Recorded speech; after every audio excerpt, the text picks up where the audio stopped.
So Strike Suit Zero is inspired by classic games, such as X-Wing versus TIE Fighter, Free Space, Wing Commander, Colony Wars, and a mixture of Zone of the Enders in a little way as well, and also by sort of great movies and TV series. Obviously Star Wars, things like Battlestar Galactica, sort of cultural influences in the space genre too. It's a space combat game, and has an East meets West blend between sort of like a very Western feel in terms of the way it plays, with a slight Eastern blend on the designs of the ships, and also Eastern sensibilities in the fact that you actually have a ship that can transform from a fighter mode into a mecha combat mode as well.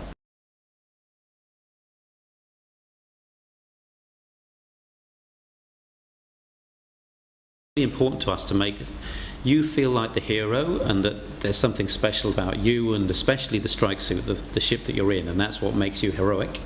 However, we wanted to make sure that it feels like through the story you're part of something big, something that's going on that affects not just you but all the characters around you and the force that you're a part of, and in fact the whole of your civilization on Earth.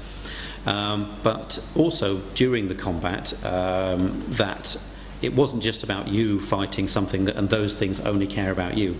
There's many scenarios where there are fleets of ships that are busy destroying each other, with fighters on both sides fighting amongst each other, and you're in the middle. You can make a difference to how that battle goes, but it's a battle nonetheless. It's got its own actions and reactions.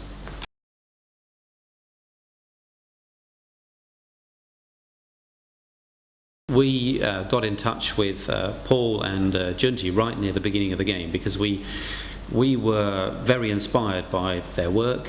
We knew kind of what we wanted to for a look for the game, and like I said, we wanted a blend of East and West. Junji delivers that because his designs are very industrial. He's a true mecha designer. He really thinks about how mecha would work. He thinks about the designs of the ships and what functions they perform, but he has a certain look to him that you can tell is an Eastern, a Japanese look. However, the skin that we put over that, the texture, the theme is again industrial and quite Western, which I think creates a good blend that's hopefully not alienating one or the other, and so far it's gone well. Paul Ruskay, we just loved his work on Homeworld. It's just an absolutely beautiful soundtrack, and he's done a fantastic job for Strike Suit. And through our investor friend, he knew a lady called Kokia, and she's a Japanese vocalist, and actually she's teamed up with Paul to create the soundtrack for the game, and they've created some really beautiful music. And in fact, we're selling the soundtrack separately because some people have said, I'd love to own the soundtrack. I just really want to have the soundtrack. So we're going to do that as well. Story-wise, I mean, Paul and Kokia have got on so well that they want to do more in the future, I've heard. And Junji's been fantastic in supporting us through our developer diaries, and we hope to work with him again.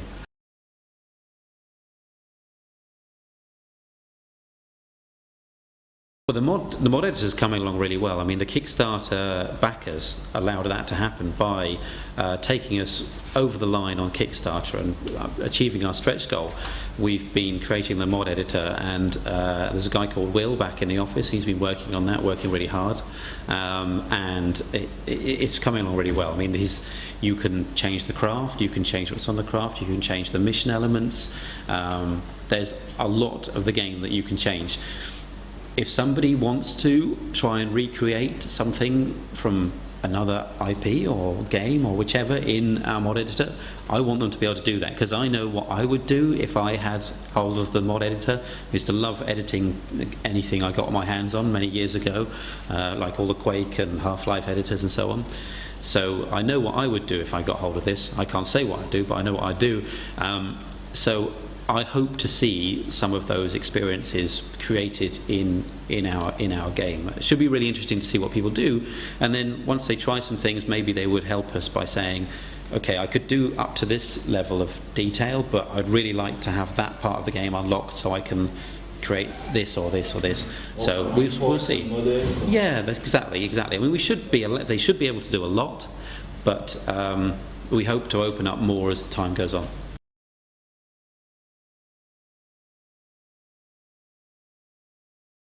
So we were Double Six Games. We were concentrating mainly on PlayStation Network and XBLA. We created a Double Six in 2007 as a Kuju studio. Really quite forward-looking, really thinking that digital distribution was going to be big and we should do this, and it's true, it was big, and we were quite forward-looking, and we created some really cool games during our time. And then we got to a period when we had a direction as a studio we wanted to go, and the sort of Kuju board had a direction that they wanted to go, and we said, well, we want to go this way, you want to go that way, and we split, I suppose you could call it. We divorced and created Born in a good way. Yeah, no, it's all very friendly. It's very good, and they wished us well, and we've taken the investor who'd part invested in the game when it was under Double Six. He came with us, and he's still part of that journey. And in fact, he is one of the owners of this bar we're in today. So that's why we're in this bar, you know. Sort of like it's all links together. And he's a fantastic guy. I mean, he loves all things sci-fi and geeky and fun, and you know. So it's that's why he's investing in great games and great locations.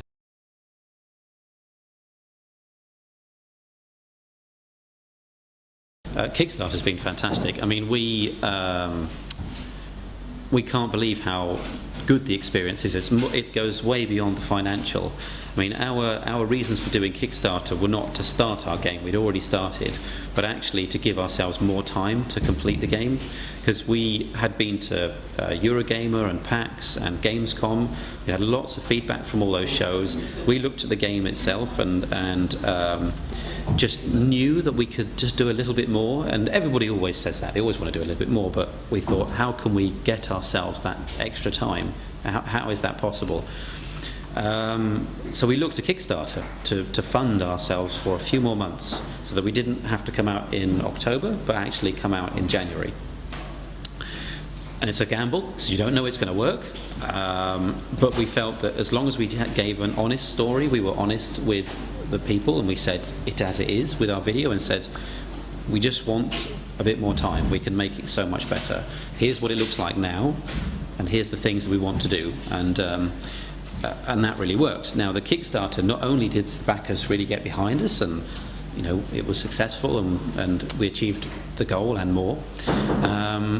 The financial side of it was one thing, but actually what's been really good is the community of people that we've got together. So we got 4,500 backers. They've been brilliant. They've been really, because they've got now a very strong engagement with the game and what we're doing, we've been able to talk to them about our game. We've been able to send them beta keys. They've been very understanding of the beta and said, that's good, but what about this, this and this? That didn't work, or maybe they've just got a bug. They've come back to us and really fed back brilliantly and helped improve the game beyond just the time. So it didn't end up being the time and the money, but actually the backers themselves have helped improve our game, which has been brilliant. And then the other part of it was the third part, again, which we didn't reckon for, was just generally, because so many people are interested and enjoying Kickstarter and talking about it, they, I guess the media at large has shown more of an interest than we would have been able to afford to have PR people and things like this, that people have just gone, Kickstarter, that's great. Regards talking about other things on Kickstarter, as I said, we in, I suppose, 2009, 2010, said we want to make a space game. We really want to make games that don't exist anymore, because the box game market, the big publishers have had to make third-person action adventures and first-person shooters and racing games and things, because they need to serve a huge market. But the core gamers, the hobbyists, still exist. They are a smaller group, still big enough, and they love way more than just those genres, and they want to see these things that they haven't played for a long time. I think Kickstarter actually in itself helps those happen. It's going to help that happen, and it's shown through things like Star Citizen and Elite that people do want space combat. They do want space games, so I think that Kickstarter is allowing what's considered a niche genre, but actually is basically a gamer's game, to come back and be made again, which is brilliant. Okay.